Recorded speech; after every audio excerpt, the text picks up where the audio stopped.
Hello दोस्तों, क्या आपने कभी सोचा है फ्रेंड्स, उबलते हुए दूध में थोड़ी सी चना दाल डालकर आप इतनी डिलीशियस रेसिपी घर पर बना करके तैयार कर सकते हैं। आपको यकीन नहीं होगा, मार्केट में मिलने वाली इतनी महंगी चीज़ हम घर पर इतने सस्ते में और बहुत ही आसान तरीके से बना करके तैयार कर सकते हैं। तो इसके लिए फ्रेंड्स हमने लिया है 1 कप चने की दाल। दाल को हमने 3 से 4 घंटे के लिए पानी में सोक करने के लिए छोड़ दिया था। दाल जो है हमारी बहुत ही अच्छे से सॉफ्ट हो गई, ये बहुत ही अच्छे से ये फूल गई है। तो अब इस दाल को हमें पानी से अलग करना है। तो इसको हम एक छन्नी में डालकर छान देंगे ताकि इसका जो पानी है वो अलग हो जाए। तो लीजिए, सारी दाल को हमने छन्नी में डाल दिया है, इसका जो पानी है सारा निकल गया तो मेजरमेंट के लिए फ्रेंड्स कोई कप या कटोरी आप सेट कर लीजिए, उसी से आप सारा मेजरमेंट कर सकते हैं।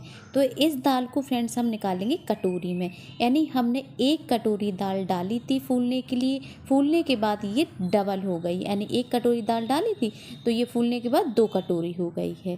तो आप देख सकते हैं हमारी जो दाल है 2 कटोरी हो गई है। तो अब इसी नाप से फ्रेंड्स हम सारी चीज़ें इसमें ऐड करेंगे। तो चलिए, अब गैस पर रखिए एक कढ़ाई, इसमें डालेंगे हम दूध। यानी 2 कटोरी हमारी दाल थी तो 2 कटोरी है इसमें हमने दूध डाला है, यानी दाल के बराबर ही इसमें हमने दूध डालना है। अब दूध हमारा हल्का सा गर्म हो जाए तो अब इसमें डालेंगे हम अपनी फूली हुई दाल को। तो दोनों कटोरी दाल इसमें हम डाल देंगे और इनको हम बढ़िया सा बॉयल होने देते हैं, यानी दूध में दाल को हमें अच्छे से उबालना है। तो यहाँ फ्रेंड्स जो हमने दूध लिया है वो फुल फैट लिया है, यानी आपके पास गाय का, भैंस का जो भी दूध हो आप उसको ले सकते हैं। दूध में इनको ढक करके हम मीडियम आंच में बढ़िया से सॉफ्ट होने तक दाल को पका लेते हैं। तो दाल को पकते हुए फ्रेंड्स 8 से 9 मिनट हो गए हैं।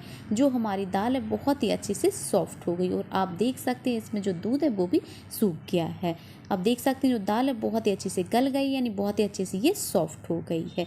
तो इस तरीके से फ्रेंड्स जब हम दाल को दूध में उबाल करके कोई रेसिपी बनाते हैं बहुत ही क्रीमी टेक्सचर आता है, बहुत ही बढ़िया बन करके तैयार होती है। तो चलिए, गैस को हम बंद कर देते हैं और अच्छे से इसको ठंडा करने के बाद इसको हम ट्रांसफ़र करेंगे एक मिक्सी के जार में, यानी दाल को हमें पीसना है। तो अगर फ्रेंड्स पीसने में आपको यहाँ दिक्कत हो तो आप इसमें दूध डालकर पीस सकते हैं, क्योंकि दाल है तो ये पीसने के बाद थोड़ी सी ड्राई होने लगती है तो ये पिसती नहीं है। तो इसमें हम ज़रूरत के हिसाब से इसमें दूध डालते जाएंगे और दाल को बढ़िया सा पीस करके तैयार करेंगे, यानी इसको हमें एकदम बारीक सा पीसना है। तो लीजिए फ्रेंड्स, दाल जो है हमारी बहुत ही अच्छे से पिस गई। ये पिस नहीं रही थी, उसमें हमने आधा कप दूध डालकर इनको अच्छे से पीस लिया। आप देख सकते हैं जो हमारी दाल है एकदम महीन सी पिस गई है। तो चलिए, अब इसको रख देते हैं हम साइड में। अब यहाँ गैस पर हमने वापस से कढ़ाई रखी, इसमें डालेंगे हम देसी घी। तो जो हमने घी लिया है वो लिया है आधा कप घी। तो पूरा घी इसमें हमें नहीं डालना है, 1.5 बड़े चम्मच घी इसमें डाल देंगे, यानी छोटे चम्मच से डालेंगे तो 3 से 4 चम्मच डालेंगे और बचे हुए घी को हम धीरे धीरे करके इसमें हम ऐड करते जाएंगे। अब इसमें ऐड करेंगे फ्रेंड्स हम सूजी से इसका बहुत ही बढ़िया टेस्ट आता है। तो 3 से 4 चम्मच हमने सूजी ली है और सूजी को बढ़िया सा गोल्डन कलर आने तक इनको हम भूनेंगे। सूजी से जो इसका टेक्सचर आएगा बहुत ही बढ़िया दानेदार आएगा और खाने में बहुत ही ज़्यादा ये टेस्टी लगती है। तो चलिए, सूजी हमारी बहुत ही अच्छी से भुन गई। आप देख सकते हैं बहुत ही सुनहरा कलर आ गया है, बहुत ही अच्छी इसमें से खुशबू आने लगी है। तो इसी स्टेज पर फ्रेंड्स जो हमने दाल को पीस करके रखा था, सारी दाल का पेस्ट इसमें हम डाल देंगे। अब गैस की फ्लेम को फ्रेंड्स मीडियम करेंगे और दाल को ना बहुत ही अच्छे से भूनेंगे। तो अभी फ्रेंड्स जो दाल है वो काफ़ी चिपकी चिपकी दिख रही होगी, लेकिन जैसे जैसे दाल भुनेगी वैसे वैसे ये बढ़िया सी खिली खिली हो जाएगी। फ्रेंड्स इस तरीके से दाल को हम दूध में उबाल करके कोई भी रेसिपी बना सकते हैं, वो बहुत ही ज़्यादा सॉफ्ट और बहुत ही ज़्यादा टेस्टी बनती है। यानी इससे आपको कई टेस्ट मिलने वाले हैं। इस बर्फ़ी में आपको मिलेंगे मिल्क केक का भी टेस्ट आएगा, पेड़ा का भी टेस्ट आएगा और लड्डू का और बर्फ़ी का भी टेस्ट आएगा। यानी इस तरीके से आप कुछ भी बनाएं बहुत ही ज़्यादा डिलीशियस बनता है, बहुत ही ज़्यादा टेस्टी लगता है। और आप देख सकते हैं फ्रेंड्स जो दाल में हमने घी डाला था वो सारी दाल में ऑब्जर्व कर लिया है, यानी बिल्कुल बिल्कुल भी इसमें घी नज़र नहीं आ रहा होगा। तो इसी स्टेज पर फ्रेंड्स हम 1 बड़ा चम्मच घी इसमें हम और डाल देंगे।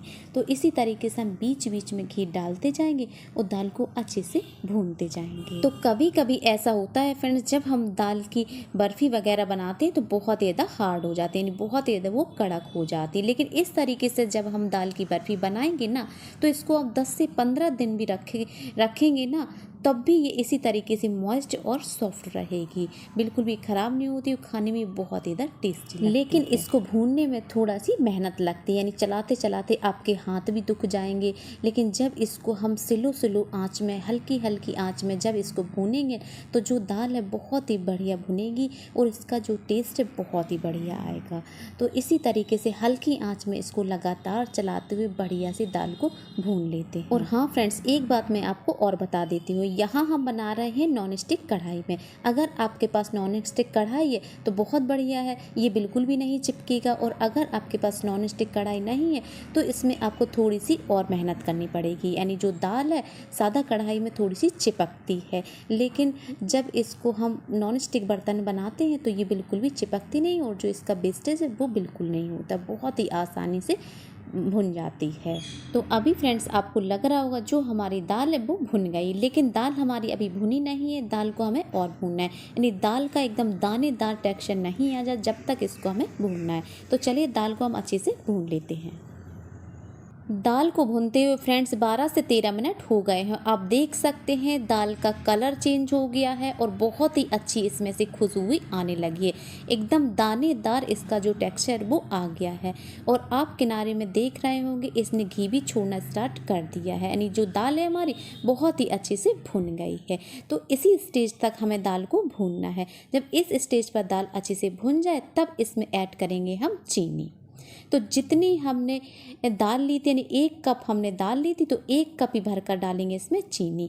दाल का हलवा या दाल के लड्डू या बर्फ़ी जो चीज़ भी बनाते हैं उसमें बराबर ही चीनी डलती है, या फिर आप अपने टेस्ट के अकॉर्डिंग कम या ज़्यादा कर सकते हैं।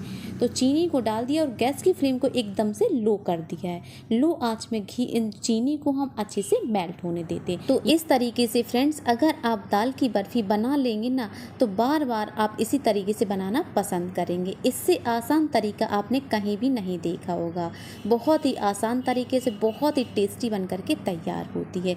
तो चीनी अच्छे से मेल्ट हो गई। अब जो घी बचा हुआ था तो 1 चम्मच घी हमने यहाँ डाल दिया है।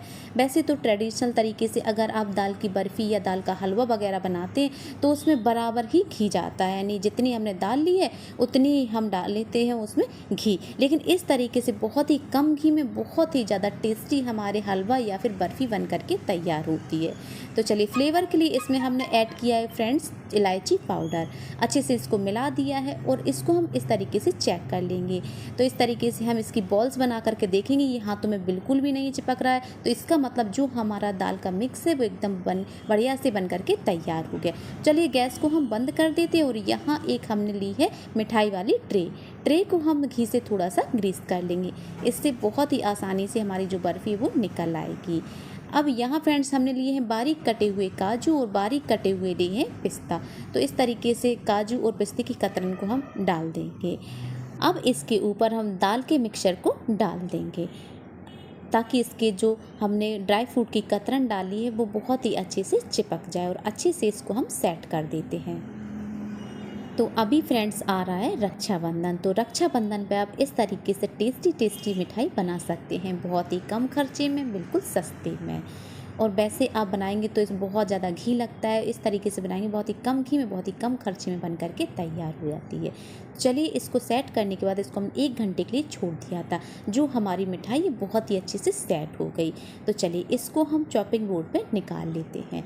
थोड़ा सा इसको टैप टैप करेंगे तो बहुत ही आसानी से ये निकल आती, क्योंकि इसमें हमने नीचे से घी लगा दिया था। लीजिए हमारी जो बर्फ़ी है वो अच्छे से निकल आई। तो अब इसको हम कट करेंगे। तो इसको हम स्क्वायर शेप में कट करेंगे। आपको जैसे भी पीस पसंद हो आप अपने हिसाब से कट कर सकते हैं और वो देख कर ही आप पता लगा सकते हैं फ्रेंड्स जो हमारी बर्फ़ी है कितनी ज़्यादा सॉफ्ट बन करके तैयार हुई है। आज की जो हमारी दाल की बर्फ़ी है फ्रेंड्स, आपको पसंद ज़रूर आएगी। ये बहुत ही ज़्यादा टेस्टी बनती है और बहुत ही ज़्यादा सॉफ्ट बन कर के तैयार होती है। तो आप देख सकते हैं कितने आसानी से इसके पीस निकले हैं, बिल्कुल भी नहीं चिपकती और बहुत ही टेस्टी हमारी जो मिठाई वो बन कर के तैयार होती है। एकदम दानेदार, बहुत ही बढ़िया टेक्सचर आया है, बहुत ही ज़्यादा टेस्टी ये बन कर के तैयार होती ये बर्फ़ी फ्रेंड्स इसी तरीके से बनी रहेगी, एकदम से दानेदार, सॉफ्ट और मॉइस्ट। ये बिल्कुल भी हार्ड नहीं होती है, बहुत ही ज़्यादा दानेदार है, बहुत ही बढ़िया बन कर के तैयार होती है। तो अभी मैं आपको तोड़ के भी दिखा देती हूँ। तो देख सकते हैं आप कितनी ज़्यादा सॉफ्ट बनी, एकदम दानेदार, मुँह में जाते ये घुल जाती, बहुत ही ज़्यादा टेस्टी बनी है। तो ये लीजिए फ्रेंड्स, बिल्कुल तैयार है हमारी चना दाल की बहुत ही ज़्यादा स्वादिष्ट बर्फ़ी बन कर के तैयार हुई है।